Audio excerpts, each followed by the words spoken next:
What the hell is this? Okay, yo, new cards, hang on. Wait a second.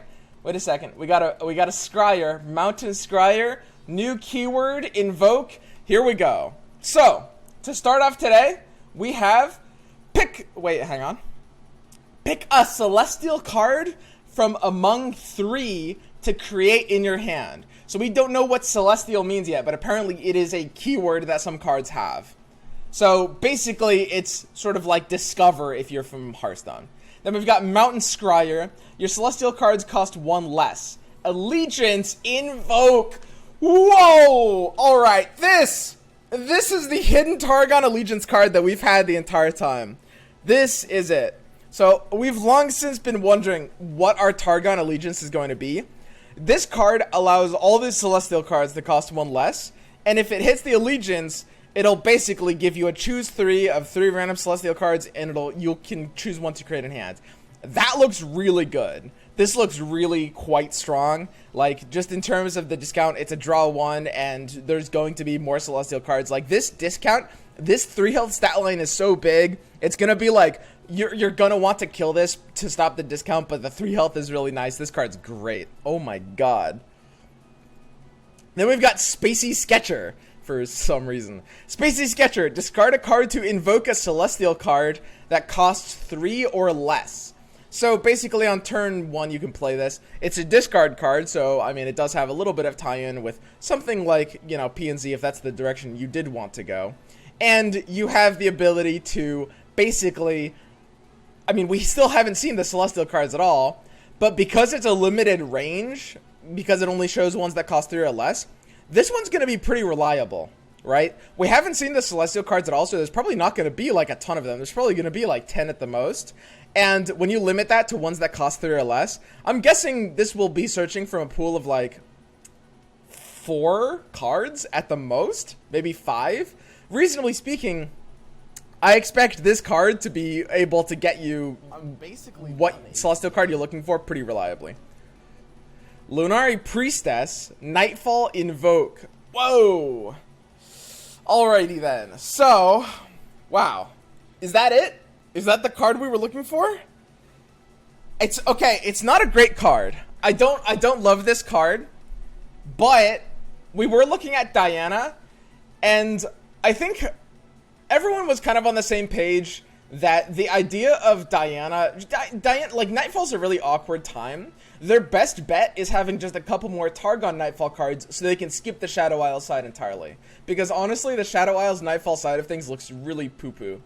And this is just another step in the direction of maybe being able to cut out Shadow Isles. Because if you have enough Nightfalls in Targon, then you don't need to be in Shadow Isles to run Diana, and that's kind of nice. So I could definitely see this there. I could see this in an Invoke deck. I think this card has a lot of potential just because of its 2 unique keywords.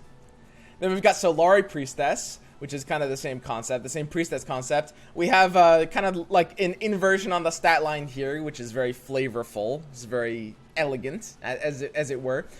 Daybreak, invoke a celestial card that costs 4, 5, or 6. Alright, interesting. We don't know exactly how that's going to be applied. It's going to be really hard to evaluate this card before we actually see the celestials. This one looks pretty good though. I mean, it's basically, it's pretty expensive, and it's going to basically allow you to smoothen your curve, right? Like, the thing to understand is that Daybreak, first of all, you can just slap this on turn 3, unlike Lunari Priestess, which you have to trigger first. Like, Daybreak is just kind of like a fundamentally easier keyword than Nightfall when you're comparing them in the same way. And this one is going to invoke something that will able to smoothen your curve, right? The thing is, Daybreak is like a curve archetype. You're going to be, you know, your hand is like Leona and Dayman, and you're like, okay, well, I know I'm going to need a 6-mana play sometime soon. Let's Solari Priestess and get out a 6-mana play, right? Because it gives you this flexibility, because it gives you a choice of 4, 5, or 6.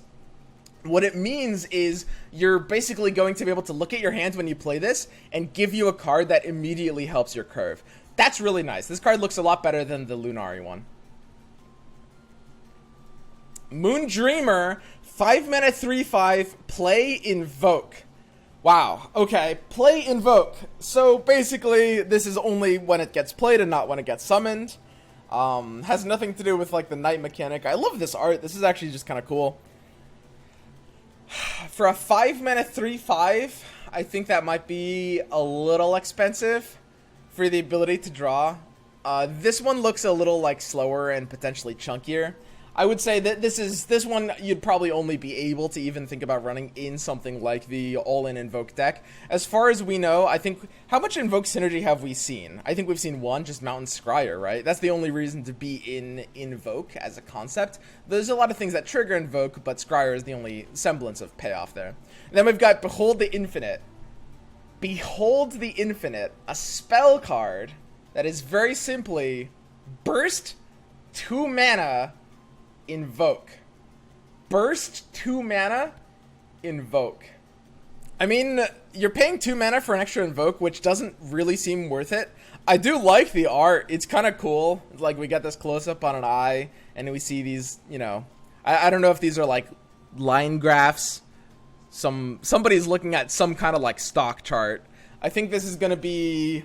I mean, it's easy memes because whoever this eye is looking at like a stock graph. You know, all those like stonks memes where it's like, you know, we can edit this. This is easy Reddit karma. Look at this fucking, look, do you guys see what I'm seeing? Look at this. This is pure stonks. This is pure stonks. When you're looking at, you know, something that's rising and then here's a big plummet, you know? It'll be funny to talk about. I don't know why this eye is looking at stonks. Ah! I don't know. Excuse me.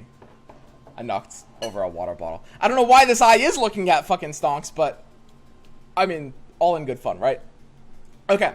Overall, the idea of like a 2 mana just to invoke seems pretty weak, but we are almost certain at this point that Aurelian Sol will have some kind of invoke keyword or invoke synergy. Like, his level up or payoff will probably be related to invoke. It's likely that his level up is going to be based on invokes.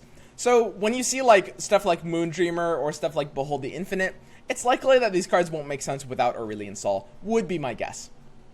Okay, so just to kind of like go over these cards, basically we've got, you know, Mountain Scryer, very good card. This card is straight up amazing. I think this card will single-handedly like carry the Celestial Invoke Aurelian Sol archetype. I'm happy to give it a... I mean, because it's synergy dependent, it's very debatable whether it's like a swoon or a lux, because it's, you know, whether it's the archetype itself will actually be powerful. But I'm very happy calling this card a lux. Like, its power level is just really, really high. I can't promise you the archetype will be good, but what I can promise you is that this card will empower the archetype in a really major way. Like, the identity of like a celestial archetype, which is built on the idea of invokes, presumably Aurelian Sol has the synergy there, is going to be absolutely empowered by this card. Like that, it just wouldn't really work without it. Spacey Sketcher looks a lot more sketchy. Like, the discard a card, the weak body, this one is a lot more awkward. I'm less keen on this. I don't see too many applications. Let's go, like, you know, it still will be able to be run pretty easily in any sort of invoke synergy, so I'll happily floor it as a Vlad. Lunari Priestess, I think has a lot of potential just to be ran in these archetypes. So I'll give Lunari Priestess for now, and I'll talk about this later and see if we can like find some interesting applications for this one. But just the single fact that it hits both of these archetypes at the same time, I think actually I'll just immediately put it at a Vlad, to be perfectly honest. So Solari Priestess is sweet. This one's gonna get a swoon from me. They're showing off a lot of like pretty good cards today, but it does depend on exactly like where these Celestials are. You guys have to understand, rating these is just kind of like, because we haven't seen the Celestials and because we haven't seen Aurelian Sol, I'm basically forced to assume that the Celestial cards are just decent cards, and Aurelian Sol is a card that is decent payoff. And, I mean, if those aren't true, then these cards won't really make that much sense. Okay. And then Moondreamer and Behold the Infinite are going to be more like Heimerdingers, because they kind of only fit into that one deck and at less value. Okay. So what do we got here? We got a YouTube link? Okay. So we got the first reveal for today. This is an additional reveal. I'm going to go ahead and just quickly pull this up here. This reveal, and keep in mind today there's going to be a reveal every single hour. There's going to be a reveal every single hour from a different member of the community or a different area of the community. And basically, I can play the volume, but it's Polish, so I personally wouldn't. Most of you guys wouldn't be able to understand it. So basically today, every hour there's going to be a community reveal. My reveal is going to come again at 6 p.m. Pacific. It will be at exactly 6 p.m. on both my stream live today. I'll be here then showing you guys the card, and my YouTube channel if you just want to watch it there instead. But that's going to be very, very exciting because I have a pretty disgusting card to show off. That's going to be a lot of fun. I can guarantee you guys. It's going to be a lot of fun. I'm not just clickbaiting you. Anyway, we're going to go ahead and see what exactly card we have here. First up for the reveal. Ooh, this guy's milking it. Holy shit, this guy's a pro milker. Oh my god. We're like a minute and 20 seconds in, and we still just have a blurred image. We're playing Who's That Pokemon. This is great. Hang on, this is a 4-minute video.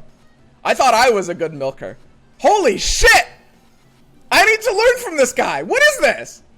Oh, wait, it's getting unblurred over time. It actually gets unblurred over time. Did you see that? And then we're just left with a Polish image. Okay, guys, let's get some translators up in here, guys. I have no idea what I'm looking at. Okay, lower the cost of a card in hand by 1, as it says. It reduces a card in hand by 1. This looks crazy, right? It's completely crazy. It's all cards? Wait, no way there's no way this reduces all cards, guys. It reduces all Celestial cards? It reduces all Celestial cards? Guys, we're the professional translators. Alright. Reduce a card in your hand by 1, and it's an Astralny. Now, my prowess of deduction is telling me that Astralny means Celestial. Basically, we're looking at this card and we're like, okay, it's basically just says reduce the cost of a card in your hand by 1. So you can cheat out something like 1 turn early. In Hearthstone, this is like basically effectively identical to what we would see like the Coin or Innervate do, right? Where it's just like a 0 mana card that gives you 1 mana, right? That's pretty strong. That's actually pretty powerful here. It's something that, I mean, we'll have to think of like the most impactful ways of using in the game, but that's going to be really, really good. No gem. So it does have no gem. Is this not main deckable? That's a really good point. I kind of assumed maybe it just didn't have a gem because it like, the thing is, guys, it doesn't have like the little it doesn't have the little thing down here. Can you only get Celestial cards off of invokes? That would actually make a lot of sense. That would actually make a lot of sense that Celestial cards can only be invoked. All right, interesting. Okay, you remember when I said I had a card to reveal at you guys remember when I said I had a card to reveal in 9 hours? I'm gonna have to re-record that video. I didn't know that. I wish.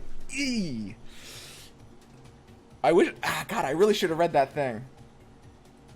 I have to redo that video. I didn't know that.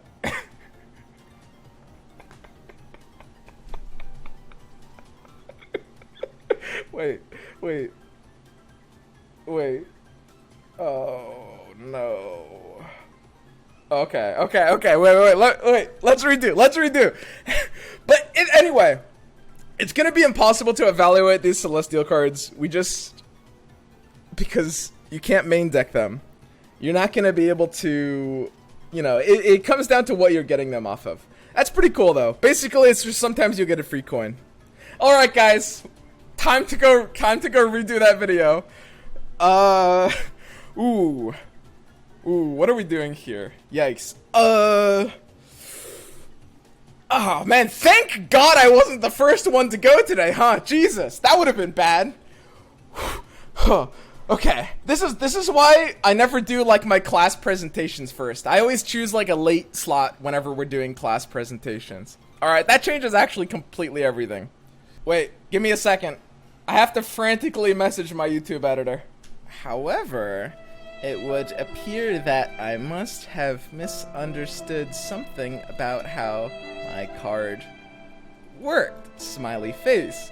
Something really, actually, entirely integral to my evaluation.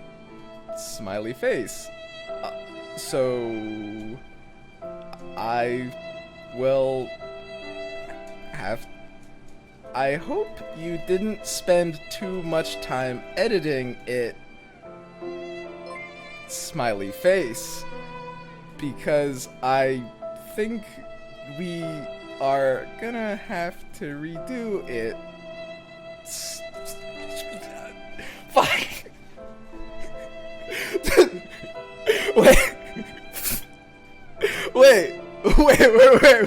Wait.